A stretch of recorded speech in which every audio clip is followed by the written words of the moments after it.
चला, माझ्या धावपळीच्या पूर्ण अशा दिवसामधून मी तुमच्यासोबत आज माझं डेलीचं म्हणजेच आजच्या दिवसाचं मॉर्निंगचं रुटीन शेअर करते बघा। सकाळ सकाळी मस्त छोलेची भाजी केली होती। आता काल मम्मीकडे जेवण असल्यामुळे नॉनव्हेज मी भात केला होता वरती, आणि माझा कुकर मम्मीकडे असल्यामुळे कुकरमध्ये मी काही छोले शिजवू शकले नाही, मी असेच वाफवून त्याला शिजवून घेतलं।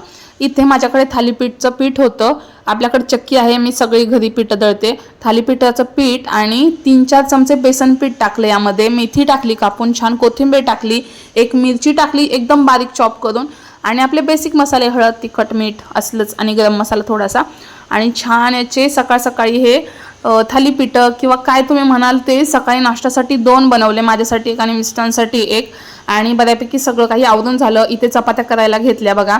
आणि मी तुम्हाला एक किस्सा सांगते, मी जिथे आधी कामाला होते ना, नवीन लग्न करून पुण्याला आलते, मॅन्युफॅक्चर कंपनी होती क्लोदिंगची, तर तिथे मी कामाला होते। तिथे ना मला शिकवणारे 3 सर होते, दरक सर, प्रवीण सर आणि रवी सर। तर ना मी त्या दिवशी अनारशांचा व्हिडिओ टाकला, तर ना त्यांनी मला कॉल केला की मॅडम कशा आहात, मी पण दुपारी लंचला जेवायला आलते, आणि त्यांचं पण जेवण झालं असेल कदाचित, मी आता तिथे जॉब करत नाही, दुसरीकडे करते, तर ते जेवून आलते मे बी, आणि फ्री टाईममध्ये त्यांनी मला फोन केला प्रवीण सरांनी, आणि सगळेच होते तिथे, आणि म्हटले मॅडम अनारशाचा व्हिडिओ खूप छान झाला, या धोंड्यामध्ये मी अपलोड केलेला, तर कसं आहात, काय नाही, कुठे काम करता, किती वाजता जाता वगैरे सगळं विचारते। मी पण विचारलं, मी छान आहे, तुम्ही कसे आहात।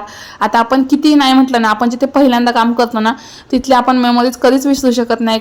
मला तर काहीच काम येत नव्हतं, माझी कोरी पाटी होती, पण आता मी असं म्हणू शकत नाही, मला त्यांनी बऱ्यापैकी खूप छान काम शिकवलेलं आहे।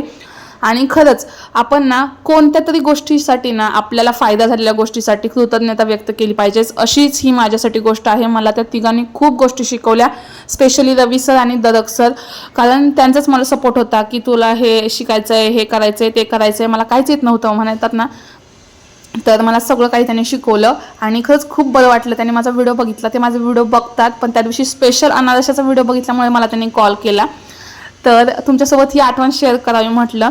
तर माझा इथे बऱ्यापैकी स्वयंपाक झाला आहे, इथं चपात्या पण बनवून घेतल्या मी, आणि एवढ्या गडबडीत पण माझा ना व्हिडिओ काढायचा छंद काय मला सुटत नाही, तर असंच व्हिडिओ काढत राहते मी, आणि अपलोड करायला मग अजून 2 दिवस जातात, म्हणजे त्याला व्हॉइस ओव्हर करा, सगळं कुठाने असतात नाही का, त्यानंतर पिल्लूला बघायचं। तर असा संपला आजचा दिवस। तुम्हाला हा व्हिडिओ कसा वाटला कमेंट करून सांगा, आणि चॅनलला सबस्क्राईब केलं नसेल तर सबस्क्राईब